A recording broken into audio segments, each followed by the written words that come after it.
উন্মাদনা লেখিকা কায়নাত খান কবিতা পর্ব ১৯। সারা রাত কি আমার লগেই থাকার ইচ্ছা বান্দি? আমার কোনো সমস্যা নাই, তুই সহ্য করতে পারলেই হইল। চোখ বন্ধ করে গভীরভাবে নিঃশ্বাস নিতে থাকে আনন্দী। বুকের ভেতরটা যেন অদ্ভুত ভারে চেপে আছে। কোনো শব্দই যেন তার কান অবধি পৌঁছাচ্ছে না। শুধু নিজের দ্রুত ওঠানামা করা শ্বাসের আওয়াজটাই স্পষ্ট শোনা যাচ্ছে। অজান্তেই চোখের কোণ ভিজে ওঠে। এক ফোঁটা দুই ফোঁটা করে নীরব জল গড়িয়ে পড়ে তার গাল বেয়ে।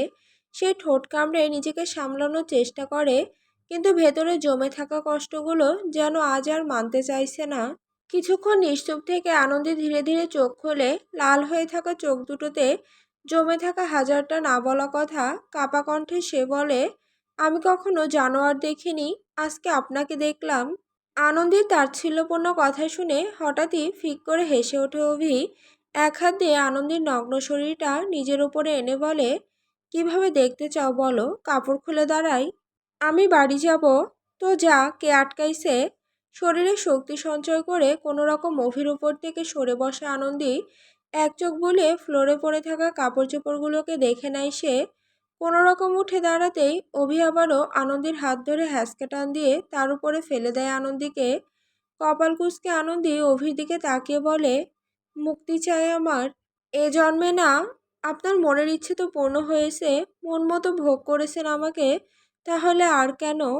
একবার খেয়ে পেট ভরানোর লোক কিং নয়, সারা জীবন রেখে আস্তে ধীরে খাওয়াতে মজা। ছি। হোয়াই সি সোনামণি, আমার পারফরমেন্স পছন্দ হইতেছে না? মাত্র তো দুদিন গেল, বেডি মানুষের মন ভরে না। সারা জীবন নিজের স্লাট হিসেবে রাখতে চান আমাকে? হুট করে উঠে দাঁড়ায় অভি। মুহূর্তেই বদলে যায় তার চেহারার ভাব। চোয়াল শক্ত হয়ে আসে, চোখে মুখে স্পষ্ট হয়ে ওঠে চাপা রাগ। বুকের ভেতর যেন তীব্র কোনো ঝড় বয়ে যাচ্ছে তার। একটাও কথা না বলে দ্রুত পায়ে এগিয়ে যায় সে। রুমের এদিক ওদিক ছড়িয়ে থাকা আনন্দীর সমস্ত জামা কাপড় এক এক করে তুলে গুছিয়ে আনতে থাকে। আনন্দী নিঃশব্দে তাকিয়ে থাকে অভির দিকে। অভির এই হঠাৎ বদলে যাওয়া আচরণে তার বুকের ভেতরটা কেঁপে ওঠে। সব কাপড় গুছিয়ে এনে দ্রুত হাতে আনন্দীকে সব জামাকাপড় পরাতে থাকে সে। এতে বেশ ব্যথা অনুভব হয় আনন্দীর। কেউ টেনে কাপড় পরাতে থাকলে মাসলে মোটামুটি টান পাওয়ার সম্ভাবনা থাকে। আনন্দীর বেলায়ও ঠিক সেটাই হলো। সে পেশিতে জায়গায় টান খায়। অভির এমন আচরণ সইতে না পেরে আনন্দী বলে, আহ, লাগছে আমার অভি। লাগুক। আনন্দীকে সব জামাকাপড় পরিয়ে চুলও টেনে টেনে বাঁধতে থাকে সে, যে তাদের মধ্যে একটু আগে কিছুই হয়নি। সম্পূর্ণরূপে আনন্দীকে রেডি করে অভি বলে, যা, বের হ আমার বাসা থেকে। উত্তরা অন্ধকারে ঢাকা পিছনের গেটটা পেরিয়ে ধীরে ধীরে এগিয়ে আসতে থাকে আফরিন। ফোনে টর্চ লাইটের ক্ষীণ আলোতে কাঁপতে কাঁপতে সামনে পথ দেখাতে থাকে। চারপাশ এতটাই নিস্তব্ধ যে তার দ্রুত শ্বাসের শব্দ স্পষ্ট শোনা যাচ্ছে।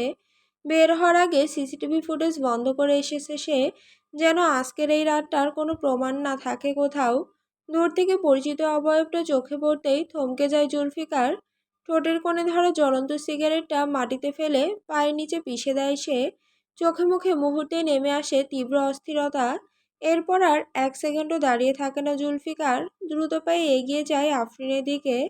কাছে যেতেই কোনো কথা না বলে শক্ত করে জড়িয়ে ধরে তাকে। আচমকা এমন টানে আফরিনের হাত থেকে ফোনটা প্রায় পড়ে যেতে নেয়। জুলফিকারের বুকের ভেতর দ্রুত ধুকপুক শব্দ হতে থাকে, যেন এতক্ষণ ধরে বুকের মধ্যে জমে থাকা ভয়, রাগ আর অস্থিরতা এক মুহূর্তে এসে আটকে গেছে এই আলিঙ্গনে। চোয়াল শক্ত করে আফরিনের মাথার ওপর মুখ গুজে চোখ বন্ধ করে থাকে জুলফিকার।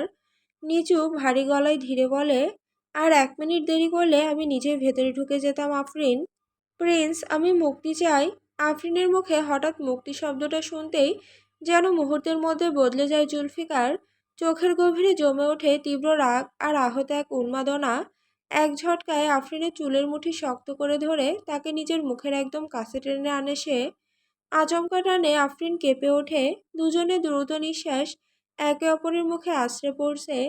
জুলফিকারের চোয়াল শক্ত, চোখ দুটো লাল হয়ে আছে দমিয়ে রাখা ক্রোধে। নিচু কিন্তু কাপা কণ্ঠে সে ধীরে ধীরে বলে, হয় আমি না হয় তুমি, দুজনের মধ্যে কেউ একজন মরলেই মুক্তি পাবে। কথাটি শেষ করেই আফরিনের ঠোঁটে নিজের ঠোঁট বসিয়ে দেয় জুলফিকার। চোখ বন্ধ করে ফেলে আফরিন। ভার্সিটিতে ভর্তি হওয়ার আগেও আফরিন জানতো না তার জন্য কি অপেক্ষা করে রয়েছে। জীবনটা এভাবে ঘুরে যাবে সেটা কল্পনাও করতে পারেনি সে। জুলফিকারের জন্য যেটা ভালোবাসা, আফরিনের জন্য সেটা বন্দিত্ব। এমন ভালোবাসা কে কবে চেয়েছে, যেখানে শ্বাস-প্রশ্বাস নিতেও অন্য কারো অনুমতির প্রয়োজন? ২০২৫ ঢাকা বিশ্ববিদ্যালয়ের সমাজবিজ্ঞান বিভাগের প্রথম দিন আজ আফরিনের। সকালের নরম রোদ, ক্যাম্পাস জুড়ে কচিপাতার গন্ধ, আর চারপাশে নতুন মুখের ভিড়, সব মিলিয়ে তার মনটা আজ অদ্ভুত ফুরফুরে। হালকা নীল জিন্সের সাথে সাদা শর্ট কুর্তি পরেছে সে। কাঁধ পর্যন্ত নেমে আসা খোলা চুলগুলো বাতাসে বারবার উড়ে গিয়ে গাল ছুঁয়ে দিচ্ছে। চোখে মুখে স্পষ্ট নতুন শুরু করার উত্তেজনা।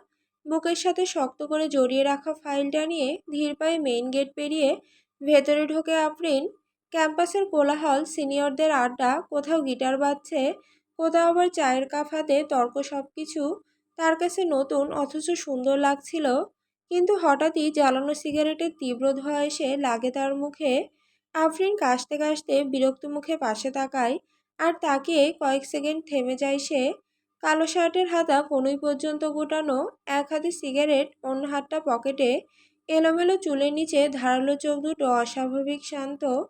ঠোঁটের কোণে অবহেলায় হাসি ঝুলিয়ে দাঁড়িয়ে আছে ছেলেটা।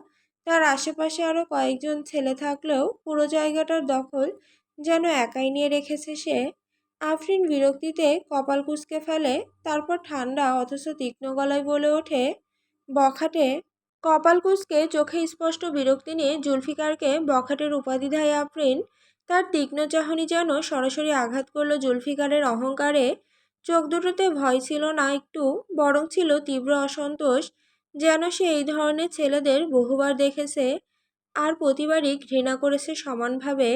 ঢাকা বিশ্ববিদ্যালয়ে এসব দৃশ্য খুব একটা নতুন না। রাজনীতি, ক্ষমতা, বড় ভাইদের দাপট, সব মিলিয়ে অনেক কিছু এখানে স্বাভাবিক হয়ে গেছে। কিন্তু কিছু কিছু বিষয় কখনো স্বাভাবিক হওয়ার কথা না। কারণ কারো বিনোদন, কারো স্টাইল কিংবা দাদাগিরির অন্য একজন মানুষের অস্বস্তি কিংবা ক্ষতির কারণ হতে পারে। আফরিন সম্ভবত সেই ব্যাপারটাই সহ্য করতে পারে না। বিরক্তিতে ঠোঁট চেপে ব্যাগের স্ট্র্যাপটা ঠিক করলো সে। তারপর গড়গড়িয়ে সামনে হাঁটতে শুরু করলো। তার হাঁটার ভঙ্গিতেও রাগ স্পষ্ট। ওনার এক পাশ বাতাসে উঠছে, আর দ্রুত পায়ে হাঁটার কারণে কাঁধে ঝোলানো ব্যাগটা বারবার দুলে উঠছে। পেছনে দাঁড়িয়ে থাকা ছেলেগুলোর মুখ হা হয়ে যায়। অস্ত্র মামুন জুলফিকারের সামনে পাশে দাঁড়িয়ে বলে, ব্রো, হেতি কিন্তু আপনারে বখাটা কইল। জুলফিকার কিছুক্ষণ চুপ করে থেকে আরেকটা নতুন সিগারেট ধরিয়ে বলল, খোঁজ লাগাতো এই ফাজিল মেয়ের ডিপার্টমেন্ট কোনটা। ওকে ভাই। বর্তমান। তীব্র চুম্বনের পর জুলফিকার আলগা করে ধরে আফরিনের ঠোঁট জোড়া। তারপর নাক ঘষতে ঘষতে বলে, I just love you cupcake. হয় মর, না হয় আমার হয়ে থাকো, চয়েস ইজ ইয়োর।